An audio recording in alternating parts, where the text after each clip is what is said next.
Hey there, it's Frances, and welcome back to the Breadcrumbs for Life podcast. Today we're going to talk about how sharing is serving, and I want to start with this truth. It's about your struggles. Your struggles have not been wasted. In fact, those hard, hidden, painful moments you've walked through may be the exact thing someone else needs to hear about. That's why we need to share our struggles, because that's actually serving other people. Sometimes our biggest battle becomes the bridge that connects us to somebody else's healing.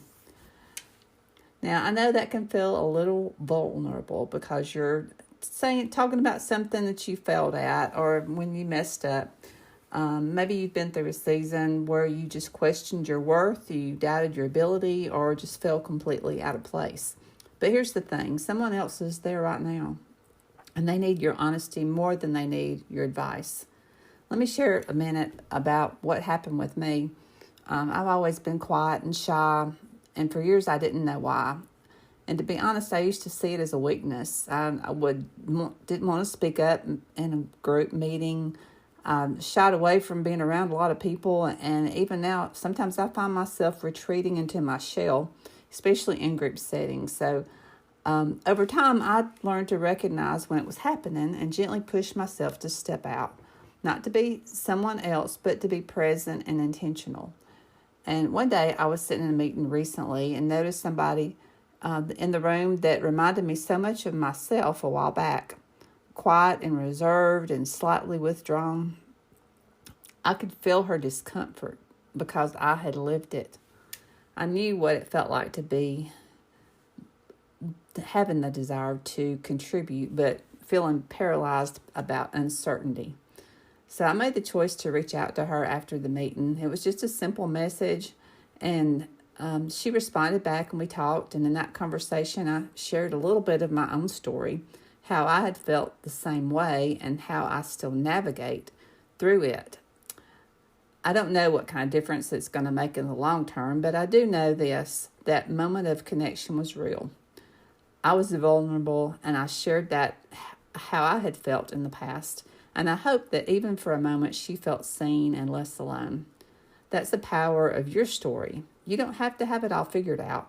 You just need the courage to reach out from your own experience. So here's the challenge for this week. Today is Ministry Wednesday. We're talking about service. Share with others some hard times you went through and how you overcame those things. If you see an opportunity where somebody's hurting, share about your own situation and give them some encouragement.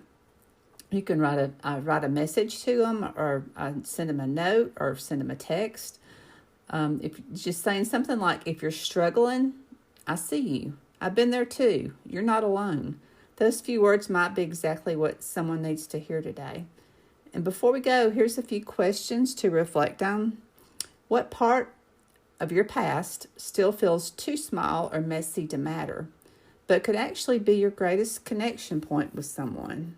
So that's your first reflection question. Think about any parts of your past that they feel small or messy, like they don't really matter, but you could use them as an example to connect with somebody that might be going through that same thing. Another question is, who in your life might need to hear you are not alone? Who can you talk to and let them know they are not alone? Because you know how it is when we feel like we're alone and have nobody to talk to. Us just reaching out and saying that would make them feel so much better. And then another question is, how can you turn your story into a source of hope this week? So just take a minute to journal a couple of things about your past, some struggles you've got through, and think about somebody that you might can share that with, or just be more aware of who's around you that you might can give an encouraging word to. You may not see it yet, but the story about your struggles matters. Your struggle has a purpose, and your willingness to reach out might be the very thing that changes someone else's life. Until next time, keep following the breadcrumbs. This is Frances. Talk to you tomorrow.